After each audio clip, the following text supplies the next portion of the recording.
પગનો તળિયો કહી જો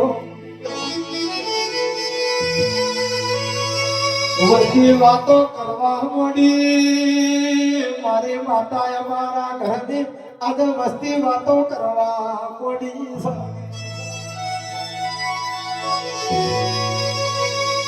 ઘરનું પૂરું કરવું તો ચોથી કરવું આજ નહીં નોકરી મળતી નહીં કોઈ ધંધો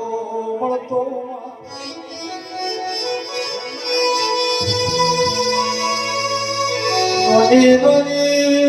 પરદાનો પૂરું ચોથી કરવું મારી વખારની માતા આજ તારા બધા આયો એ મારી અમદાવાદની બજારમાં મોટો મારી રે